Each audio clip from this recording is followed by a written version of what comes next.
नमस्कार, स्वागत है आप सभी का। मैं हूं अविनाश पांडे।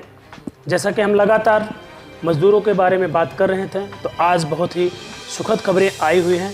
उन सब पे हम चर्चा करेंगे। सबसे पहले कोरोना महामारी से विश्व एवं भारत की क्या स्थिति है, इस पे नज़र डालते हैं।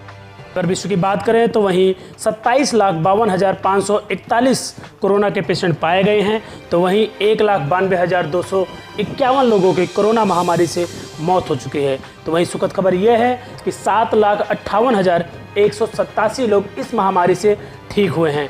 दोस्तों, भारत में स्थिति लगातार बद से बदतर होती जा रही है। अब तक 17,915 कोरोना के पेशेंट पाए गए हैं, जिसमें से 723 लोगों की मौत हो चुकी है। तो वहीं 4,813 लोग इस महामारी से ठीक भी हुए हैं। दोस्तों, सबसे बड़ी बात यह है कि महाराष्ट्र में स्थिति दिन प्रतिदिन लगातार खराब होते जा रहा है।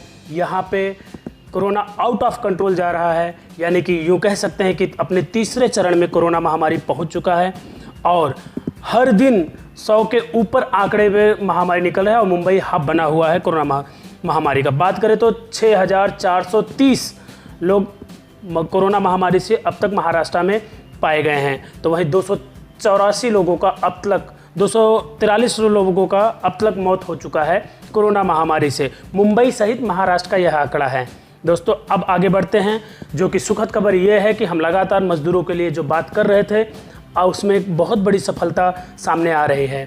आज ही उत्तर प्रदेश के मुख्यमंत्री योगी आदित्यनाथ ने अपने ट्विटर हैंडल से, अपने फेसबुक से, दोनों जगह से ट्वीट किया है और पोस्ट किया है कि हम लॉकडाउन के बाद जो श्रमिक फंसे हुए हैं, यानी और जो बॉर्डर पे क्वारंटाइन किए गए हैं, जिन्होंने अपने क्वारंटाइन का 14 दिवस कंप्लीट कर लिया है, वह अन्य राज्यों में फंसे हुए हैं, उनको यथा उचित व्यवस्था करके उनको अपने राज्य बुलाएंगे। इसके लिए उन्होंने अपने सभी प्रशासनिक अधिकारियों को सुदृढ़ तैयारी करने के लिए कह दिया है। सबसे बड़ी बात यह है कि जो मजदूर हैं उनको इसके पहले भूखे ना रहें, उनके लिए हजार रुपए भत्ता भी दिया जाएगा और साथ में खाद्य सामग्री भी दी जाएगी। दोस्तों, ये एक बहुत बड़ी बात है और बहुत बड़ी खबर है भारत के लिए और उन सभी गरीब मजदूरों के लिए।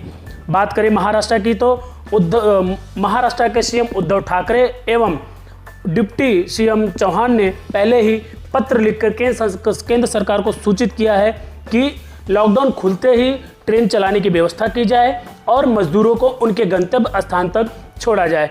दोस्तों, यह एक बहुत बड़ा डिसीजन है और हम समझते हैं कि सरकार इस तरह की व्यवस्था बनाएगी कि लॉकडाउन का पालन, मतलब कि सोशल डिस्टेंस को मेंटेन करते हुए सभी मजदूरों को उनके गंतव्य स्थान तक पहुंचा दिया जाएगा। इसके अलावा खबर पालघर से जो जुड़ी हुई है, लगातार इस पे हिंदू मुस्लिम का नज़ारा लोग हवा बनाने का प्रयास जरूर कर रहे थे, लेकिन ऐसा होता नहीं दिखाई दे रहा है। बात करें जब जितने लोगों को अरेस्ट किया गया है उसमें से मुस्लिम एक भी नहीं है और यहाँ तक कि भाजपा के जुड़े ही कार्यकर्ता सामने आए हैं, ऐसा रिपोर्ट का कहना है, ऐसा जो सूत्र हैं उनका कहना है। तो दोस्तों, कहीं ना कहीं भले ही मजहबी रंग इसको देने का प्रयास किया जा रहा था, लेकिन ऐसा बिल्कुल नहीं है। आपको शांति सद्भावना रखना है और आपस में बड़ी ही सूझबूझ से इस कोरोना महामारी से निपटना है। अर्णब गोस्वामी का खेल जिस तरह से था वैसा ही चल रहा है। लगातार वो प्रयास कर रहे हैं कि सख्त से सख्त कार्रवाई की जाए, उनको ठोस प्रोटेक्शन मिले। वही बात करें तो छत्तीसगढ़ ने शोकॉज ऑफ नोटिस जारी किया है अर्णब गोस्वामी के खिलाफ कि आप आइए और छत्तीसगढ़ और आपने किस बेस पे खबरें चलाई उस बात को यहाँ पे रखिए। दोस्तों, सबसे बड़ी बात, अब अगली खबर की तरफ बढ़ते हैं जो कि तेल को लेकर है। जी हाँ, आप सही सुन रहे हैं, तेल को लेकर है।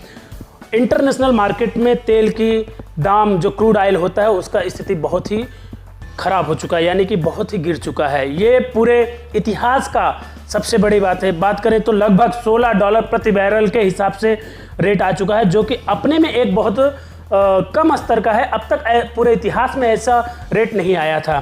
दोस्तों, तेल हो या कोई भी मटेरियल हो, डिपेंड करता है उसके सप्लाई और डिमांड के ऊपर। अगर किसी चीज़ की सप्लाई ज़्यादा रहेगी और डिमांड कम रहेगी तो जाहिर सी बात है उसका रेट गिरने वाला है, और अगर किसी चीज़ की डिमांड ज़्यादा है और सप्लाई कम है तो उसका रेट बढ़ने वाला है।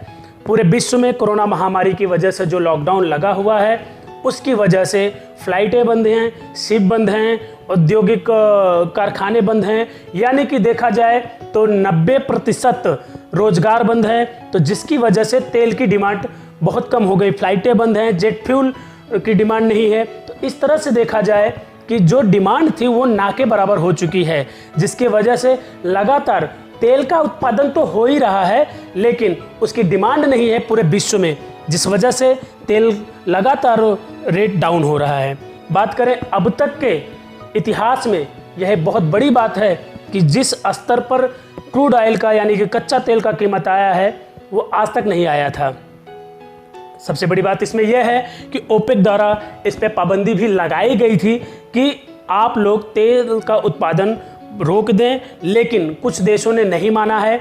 और देखा जाए तो तेल उत्सर्जन के मुख्य कंट्री सऊदी अरब है, यूएसए है और उसके साथ में ही रसिया भी है। ये तीनों कंट्री मानी जाती हैं। इनके बीच में एक एग्रीमेंट हुआ कि तेल के उत्पादन रोका जाए, लेकिन ऐसा कहीं ना कहीं नहीं होता दिखाई दिया। और WTI बेंचमार्क जो कि क्रूड ऑयल का क्वालिटी मापती है, कहाँ का क्रूड ऑयल कैसा है, उसका रेट क्या होना चाहिए, ये सारी चीज़ें बेंचमार्क करती है। देखा जाए दोस्तों, मुख्य रूप से तेल ज़मीन पे पाया जाता है या फिर समुद्र में पाया जाता है। अगर ज़मीन की बात करें तो उसका रेट यानी कि उसके लागत बहुत ज़्यादा पड़ती है, तो वहीं समुद्र में जो तेल उत्पन्न होती है उसकी लागत बहुत कम पड़ती है। इसकी एक वजह साफ साफ ये है कि जो रोड द्वारा तेल उत्सर्जन होता है, जो तेल बनाया जाता है यानी कि क्रूड ऑयल से लेके सारी चीज़ें अलग की जाती हैं, वो बाई ट्रांसपोर्ट भेजा जाता है। लेकिन वह जो समुद्र में तेल उत्पन्न होता है उसको बाई शिप जो है एक जगह से दूसरी जगह स्थानांतरण किया जाता है, जिससे लागत बहुत कम आता है ट्रांसपोर्टेशन का। तो जिसकी वजह से ये लगातार स्थिति ये है कि ओपेक कंट्री के हिसाब से देखा जाए तो ऑयल स्टोरेज का जगह उनके पास नहीं है। वो स्थिति इतनी दयनीय हो चुकी है कि वो कहते हैं कि आइए फ्री में तेल लेके जाइए, क्योंकि हमारे पास भंडार नहीं है कि और हम तेल को अपने पास रोक के रख सकें। दोस्तों, सबसे बड़ी बात यह है कि क्या इसका फ़ायदा भारत के नागरिकों को भी मिलेगा? तो दोस्तों, ऐसा दूर दूर तक होता नहीं दिखाया जा रहा। दोस्तों, ऐसा होता दूर दूर तक नहीं दिखाई दे रहा है। इसकी मुख्य वजह यह है कि लोग लॉकडाउन की वजह से, कोरोना महामारी की वजह से पूरे विश्व में कहीं ना कहीं स्थिति बहुत ही दयनीय हो चुकी है। यानी कि सारे औद्योगिक बंद हैं, रेवेन्यू सरकार को आ नहीं रहा है और खर्चे लगातार बढ़ रहे हैं। तो सभी देश की सरकारें या खास तौर से बात करें भारत का रणनीति यही रहेगा कि तेल से वो सारी चीज़ें कवर किया जाए जो भारत सरकार को रेवेन्यू में घाटा लग रहा है। तो आप ये उम्मीद छोड़ दीजिए कि आपको तेल 20 रुपये प्रति लीटर या 10 रुपये प्रति लीटर या फिर फ्री में मिलेगा। ऐसा बिल्कुल नहीं होने वाला है। हाँ, 2-4 रुपये की रियायत आप सबको मिल सकती है। इसकी वजह यही है कि सरकार अपनी गोडाउन को यानी कि रेवेन्यू जो जनरेट होगा उससे अपने खजाने को भरेगी। तो दोस्तों, आप हमारे साथ ऐसे ही जुड़े रहिए और अलग अलग खबरें आप सबके सामने हम लाते रहेंगे। तब तक के लिए नमस्कार, जल्द मिलेंगे आप सबसे।